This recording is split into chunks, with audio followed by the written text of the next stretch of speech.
Kapag iniisip mo ang pagkain ng isang pesanteng medieval, maiisip mo agad ang paulit-ulit na murang tinapay, lumang serbesa at lugaw na gawa sa gisantes. Mainit, malamig at ilang araw na sa palayok. At tama ka sa karamihan nito. Pero minsan, gaya ng anihan, kahit pinakamababang alipin ay pinapakain ng baka, keso, dekalidad na tinapay at isda. Tulad ng putahing ito ng isda sa sarsa ng bawang mula sa isang cookbook noong ika-15 siglo.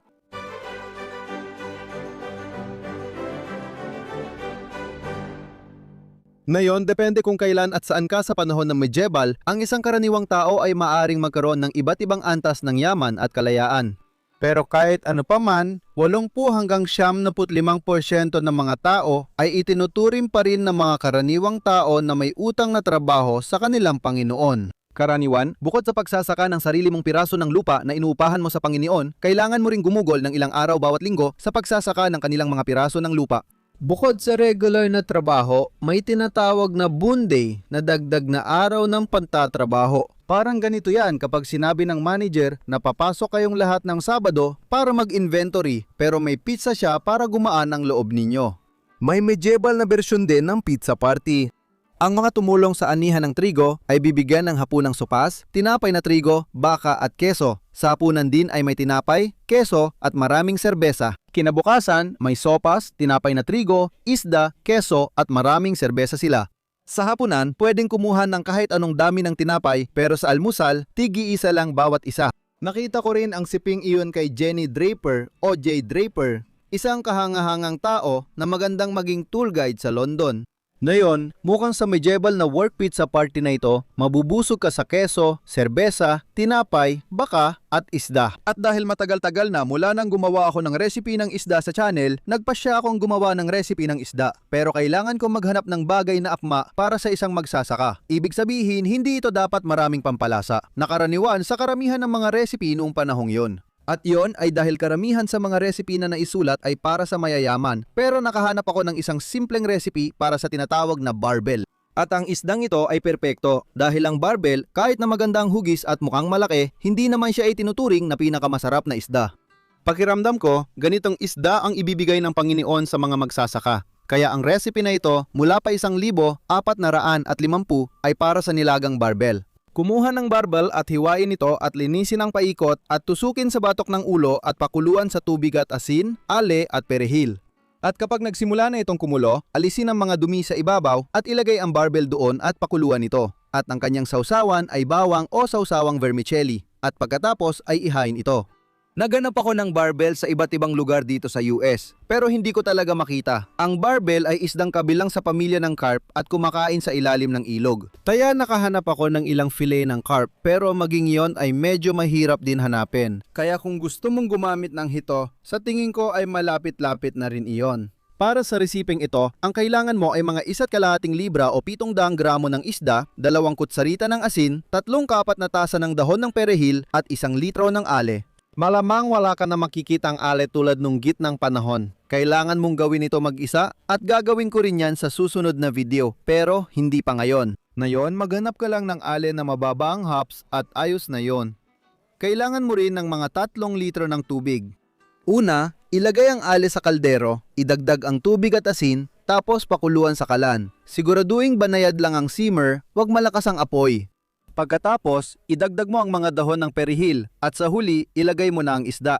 Depende sa kapal ng isda o kung buo ang isda, aabutin ito ng 5 hanggang 8 minuto para maluto. Sa ideal na sitwasyon, gagamit ka ng buo o may balat na isda pero hindi ako nakakuha niyan. Sa tingin ko, makakatulong yon para hindi agad maghiwa-hiwalay ang isda kasi mahirap na itong alisin pag luto na. Talagang gusto nitong maghiwa-hiwalay. Kaya sa totoo lang, mas gusto ko na i-grill o i-roast ang isda o kahit anong ibang paraan ng pagluluto nito at ganun natin ito gagawin na yon. Pero noong gitnang panahon, talagang mahilig silang pakuluan halos lahat ng pagkain, mapakarne man o isda o kahit ano pa. Kaya ganoon natin ito gagawin. Kahit gusto ko ang medieval na pagluluto, aminado akong hindi ako nasasanay sa pinakuluang karne at isda. Hindi ko lang talaga gusto yon. Pagkatapos mong pakuluan ng isda, itabi ang sabaw dahil gagamitin natin ito sa sarsa.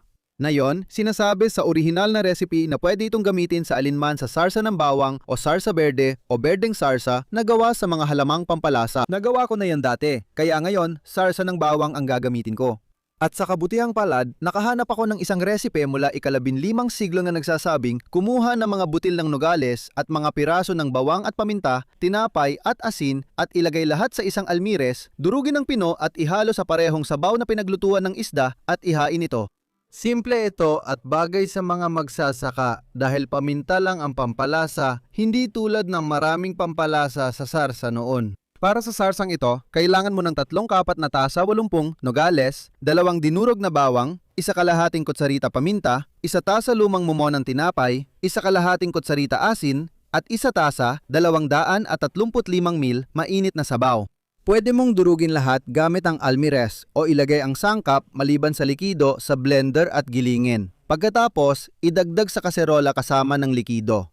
Na yon, hindi naman nakasaad sa resipe na kailangan lutuin ito. At may ilang sarsa noon na hindi niluluto, pero kadalasan kapag may mumo ng tinapay, niluluto ito dahil pampalapot ang mumo. Bukod pa rito, magiging sobrang tapang ng hilaw na bawang kung hindi natin ito lulutuin. Kaya lulutuin ko ito ng mga 5 minuto lang sa napakahinang apoy at doon lalapot ang sarsa. Habang lumalapot ito, paalala na huling pagkakataon ng umorder ng may pirma na Tasting History Cookbook bago mag-holiday. Ilalagay ko ang link sa description kung saan pwedeng umorder. Nagpapadala sila sa loob at labas ng bansa. At ngayon, tingnan natin kung paano pinapakain ng isang magsasaka nung medieval o mas tama, kung paano pinapakain ng mga magsasaka nung medieval ang lahat ng iba pa. Kaya kapag pinag-uusapan mo ang mga magsasaka nung medieval na Europa, madali lang isipin na pare-pareho lang sila. Lahat sila ay mahirap at magkakatulad pero hindi naman talaga ganon. Sila ay isang napaka-makakaibang grupo. May mga mayayaman, may mga mahihirap at may iba't ibang antas ng kalayaan. May mga tao na kahit nagbabayad ng upa at obligado sa trabaho sa lupa ng Panginoon, malaya pa ring lumipat o magsimula ng maliit na negosyo tulad ng paggawa ng serbesa o paghahabi ng tela na maaaring magpayaman sa kanila balang araw. Pagkatapos, may mga tao rin na kadalasan ay hindi malaya para gawin ang mga bagay na yon, sila ang mga serf o mga alipin. Kadalasan, mas marami ang kabilang dito at talagang nakatali sila sa lupa ng Panginoon at hindi malaya umalis. Ngayon, ang lahat ng mga taong ito, lahat ng mga magsasaka ay may isang bagay na magkakapareho. Karaniwan silang nagtatrabaho sa lupa hindi lang para pakainin ang kanilang sarili, kundi pati na rin ang lahat ng mas nakakataas sa kanila, maging ito man ay ang simbahan, ang mga maharlika o ang mga hari at reyna. Ayon kay Ian Froissart, noong ika-14 na siglo kaugalian sa Inglaterra at ilang bansa ng maharlika ay may malaking kapangyarihan at pinananatiling alipin ang karaniwang tao. Ibig sabihin, ayon sa kaugalian, ang mga nangungupahan ay dapat magtrabaho sa lupa ng Panginoon, mag-ani, gumawa ng dayami, magputol ng kahoy at dalhin ito sa kanyang tahanan. Kaya sa aktual na gawain, ang isang Panginoon ay may manor o kadalasan ay maraming manor. Ang mga ito ay may sukat na ilang daang hanggang ilang libong ektarya. At hinahati nila ang karamihan nito sa mga piraso ng lupa at ibinibigay yon sa isang pamilyang magsasaka upang pagtrabahuhan. Ngayon, hindi nila ito ibinibigay ng libre sa kanila. Kailangang magbayad ng upa ang pamilyang magsasaka para makapagsaka roon. At kadalasan, ang upa ay kinukuha mula sa bahagi ng ani sa lupa o minsan ay pera, o kaya naman ay kombinasyon ng dalawa. Bukod dito, binabayaran ito sa dagdag na trabaho sa lupang hindi pinaupa ng Panginoon. Kaya makakakita ka ng mga dokumento mula sa panahong ito na detalyado kung ano mismo ang utang ng bawat magsasaka sa kanilang Panginoon. Tinutukoy din ito kung ilang trabaho ang dapat gawin ng magsasaka para sa kanilang Panginoon kada taon. At minsan, hindi naman talaga ganon karami. Ilang araw lang sa isang taon kapag panahon ng anihan at mga ganong bagay. Minsan naman, sobrang dami ng trabaho. Tulad si Reynold na taga-Sol ay may isang fedyate ng lupa at kailangan mo trabaho ng unang 4 na araw ng bawat linggo buong taon. Kahit may pista sa mga araw na yon, bibilangin pa rin yon bilang araw ng trabaho para sa kanya. Pagkatapos, tinukoy pa ng dokumento na kung hindi panahon ng pagtatanim o pag-aalaga ng mga pananim dahil panapanahon lang ito, marami pang ibang gawain na kailangang gawin ng magsasaka. Kung bakod ang gagawin, 32 talampakan kada taon. Kung halamang bakod, 24 na talampakan kada taon. Kailangan din niyang linisin ang mga kulungan, gumawa ng dayami at iba pang gawain. Kaya oo, 4 na araw sa isang linggo siya nagtatrabaho at may mga bakasyon siya. pero marami pa rin siyang ginagawa sa buong taon. Kaya makikita mo online ang meme na nagsasabing mas kaunti ang araw ng trabaho ng medieval na magsasaka kaysa sayo. Hindi yung totoo. Una sa lahat, nagtatrabaho sila mula pagsikat ng araw hanggang paglubog nito. Gumagawa ng mabibigat na trabaho at yon pa lang ang mga gawain na kailangan nilang gawin para sa kanilang Panginoon. Kailangan pa rin nilang magtrabaho sa sarili nilang lupa. Sa lahat na natitirang oras, kaya hindi talaga sila nagkakaroon ng araw na pahinga. At iyan ang dahilan kung bakit nang magkaroon ng pagkakataon ang mga magsasaka na palayain ang kanilang sarili mula sa walang katapusang siklo ng mabigat na trabaho para sa maliit na sahod, nagpasya silang gumawa ng aksyon tungkol dito. Kita mo, ang unang kalahati ng ika-14 na siglo ay talagang napakahirap para sa lahat. Ang mga nakaraang ilang siglo ay tinatawag na medieval warm period at yon ay dahil ang Europa ay hindi pangkaraniwang mainit. Nagpapalago pa nga sila ng ubas sa gitnang Inglaterra at dahil dito naging maganda ang ani sa pangkalahatan na nagdulot ng paglago ng populasyon. Halimbawa, sa Inglaterra, kung saan maayos ang pantatala ng mga rekord, dumoble ang populasyon. Ayon sa maraming ulat, kung hindi manigit pa, sa pagitan ng mga taong 1,100 at 1,300 mula sa humigit kumulang 2 milyon, 2.5 milyon hanggang 5 milyon o mga ganoon. At ito ay dahil sobra ang pagkain nila. Noong bandang 1,300, pumasok ang kontinente sa maliit na panahon ng yelo na nagdulot ng pagbabago sa mga pattern ng pagtatanim. Wala nang ubas sa Inglaterra, kundi pati na rin mas marami pang nabigong ani sa pangkalahatan. Mula 1,315 hanggang 1,317 sunod-sunod na malalakas na ulan at sakit sa mga alagang hayop ang nagdulot ng dakilang tagutom na sumalanta sa buong Europa at nagresulta sa 80% pagbaba ng produksyon ng pagkain sa maraming lugar. Tumaas ang presyo ng pagkain ng 100 hanggang 300% sa loob lamang ng ilang taon at walang nakaligtas. Sa Bristol, ayon sa Annals of Bristol noong 1,315 nagkaroon ng matinding taggutom at kakulangan na nagdulot ng maraming namatay kaya halos di na may libing na mga buhay ang mga patay. Ang laman ng kabayo at aso ay kinain at may iba pang kumain ng sarili nilang anak. Tinatayang nasa pagitan ng 10 hanggang 20% ng populasyon sa ilang lugar ang namatay noong dakilang taggutom na bagamat trahedya ay nagsilbing panimula lamang sa mas matindi pang mangyayari. Dahil noong 1,346 unang dumating ang itim na kamatayan sa Europa at sa loob ng wala pang isang dekada, 30 hanggang 50% ng populasyon ang namatay. May ilam na yon na umabot sa 100% ang namatay, kaya pagsapit ng huling bahagi ng siglo, wala nang sapat na mga magsasaka na buhay para magtrabaho sa mga bukirin ng mga maharlika. Ang pagbaba ng populasyon ay isa sa pangunahing dahilan ng mga pangyayari sa ikalawang kalahati ng siglo, pero hindi lang ito ang dahilan. Dahil sa kakaunti na lang ang tao, pwede nang humingi ng mas mataas na kabayaran ang mga natitirang tao para sa kanilang paggawa kung sila ay makakaalis at magagawa iyon. Pero karamihan ng tao, malaking bahagi ng populasyon, lalo na sa Inglaterra, ay mga alipin sa lupa. Kaya kahit sabihin ng manor sa tabi, "Hoy, bibigyan kita ng 2 shilling at baboy kung magtrabaho ka sa bukid ngayong linggo."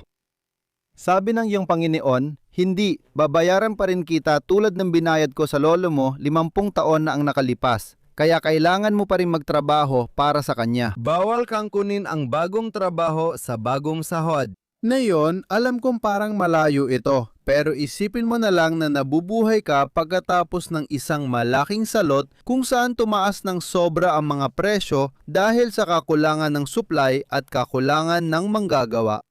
Pero nabubuhay ka pa rin sa sahod na halos hindi nagbago sa loob ng mga dekada, kaya hindi mo na kayang bayaran ang upa at pagkain. Isipin mo lang yon. Dahil dito, nadulot ito ng matinding pagkadismaya na nauwi sa sunod-sunod na pag-aalsa, karamihan mula sa mga magsasaka sa buong Europa noong ikalawang kalahati ng ika-14 na siglo. At ang pinakadokumentadong pag-aalsa ay naganap sa Inglaterra. Lalong lumala ang sitwasyon dahil sa mataas na buwis para sa digmaang 100 taon at pagkawala ng tiwala sa mga hukuman at opisyal ni Haring Richard II. At sa huli, ipinatupad ang isang poll tax. At ang poll tax na ito ay 4 na penny bawat tao. Kahit ikaw ay sobrang hirap, 4 na penny pa rin. O kahit ikaw ay napakayaman, 4 na penny pa rin. At yon ang naging huling mitsa na noong Mayo ng 1381 ay nagpasimula ng isang pag-aalsa ng iba't ibang uri ng tao mula sa Kent na pinamunuan ni Wat Tyler. Noong Hunyo 13 tumawid ang mga rebelde sa tulay ng London, pumasok sa lungsod, nagbukas ng mga bilangguan at nagsunog ng mga bahay tulad kinahuan ng Gaunt, isa sa pinakamayaman sa Inglaterra. At marahil pinakamahalaga, naroon sila para sirain ang lahat ng dokumento ng korte. Karamihan dito ay mga dokumentong binabasa ko ngayon. Ang mga nagsasaad kung magkano eksakto ang utang ng isang tao sa kanilang Panginoon at kung sino ang alipin ng kanino. Sinikap nilang sunugin ang lahat ng lumang talaan at pinatay nila ang sinumang maaring nakakaalam o kayang kabisaduhin ang nilalaman ng mga luma o bagong dokumento. Delikado na makilalang clerk, lalo na kung may lalagyan ng tinta sa tabi mo. Halos hindi nakatakas ang mga ganong tao sa mga rebelde. Noong Hunyo 15, nagtipon sina Wat Tyler at mga rebelde sa Smithfield, labas ng London, para ilahad ang kailingan nila kay Haring Richard Ikalawa na nangakong patatawarin ang lahat ng sangkot. Kabilang sa kanilang mga kahilingan ang pagtatapos ng pagkaalipin. Ibig sabihin, maaring umalis ang isang magsasaka sa lupa para sa mas magandang alok. Karapatan magtrabaho sa ibang trabaho o magkaroon ng sideline at karapatang magpaupa ng lupa sa tamang halaga dahil noon sobrang taas ng upa. Ngayon, sa una, mukhang pumapayag ang hari dito. Pero may isa sa mga tauhan niya na ininsulto si Wat Tyler at inatake siya ni Wat Tyler. Ayon sa sabi-sabi, di umano'y inatake niya ito at nauwi sa pagsaksak kay Wat Tyler ng espada hanggang sa pinugutan siya ng ulo. Sa puntong yon, nagbago ang isip ng hari at sinabi, "Alam nyo, hindi ko kayo lahat papatawarin. Lahat ng sangkot ay huhulihin at bibitayin." Pinakamahalaga, hindi siya sumunod sa kahit alinman sa mga hinihingi nila. Sa halip, sinabi raw niya, "Mga salbahe kayo at mananatili kayong mga salbahe." Ang salbahe ay isa pang tawag sa mga magsasaka. Ngunit kahit hindi niya tinapos ang sistemang serfdom sa Inglaterra na nagsimula ng mawala noon pa, napabilis naman ito ang proseso. Dahil maraming mga magsasaka ang handang suungin ang posibleng parusa para lang makahanap ng mas magandang trabaho na may mas mataas na sahod. Sa katunayan, opisyal na nawala lang ang serfdom sa Inglaterra noong 1574 taon ang lumipas nang opisyal itong tinapos ni Reyna Elizabeth sa Inglaterra. Unti-unting nagbago ang sistema ng mga magsasaka mula sa pagbabayad ng upa gamit ang pagkain at paggawa patungo sa paggamit ng pera ngayon. Ngayon, kitang-kita ang pagkakaiba ng buhay ngayon kumpara sa gitnang panahon. Mas maganda na ngayon. Pero interesante ring makita ang ilang pagkakapareho kung paano kumilos ang mga tao noon, paano sila ng trabaho at ang iba't ibang gawain nila. Ngayon, kapag gusto ng boss mo na pumasok para sa dagdag trabaho, bibigyan ka ng pagkain bilang panuhol, madalas pizza o cupcakes. Noong gitnang panahon, panuhol sa'yo ay keso, tinapay, karne, ale at mga pagkain katulad nitong ulam na isda. At heda tayo ngayon, isda mula ika-15 siglo na may sarsa ng bawang at walnut, angkop para sa magsasaka nung gitnang panahon. Una, kukuha ako ng isda at tatanggalin ito. Napansin kong marami itong tinik. Tikman ko muna ang isda lang. Sige, nagkamali ako. Ayos lang pala ang pinakuluang isda. Parang nilagang isda lang din ito. Hindi pa ako nakakakain ng karpa. Sa totoo lang, masarap siya. Iniisip ko kung pinalaki siya sa palaisdaan kaysa sa kumakain ng putik. Hindi ko alam. Sa totoo lang, masarap siya. Sige, subukan ko naman yung sausawan. Isasawsaw ko lang ng konti sa sausawan na medyo magaspang. Kukuha rin ako ng kaunti. Makikita mo, lalo na kapag lumamig, nagsisimula itong lumapot. Galing lang talaga ito sa mga breadcrumbs. Medyo magaspang siya. Pwede mo naman salain. Madalas nilang ginagawa yon. Kung may malalaking piraso, pwede mong salain pero wag sobra para hindi malabnaw at hindi mawala ang walnuts at iba pa na siyang nagbibigay lasa. Sige, tikman natin.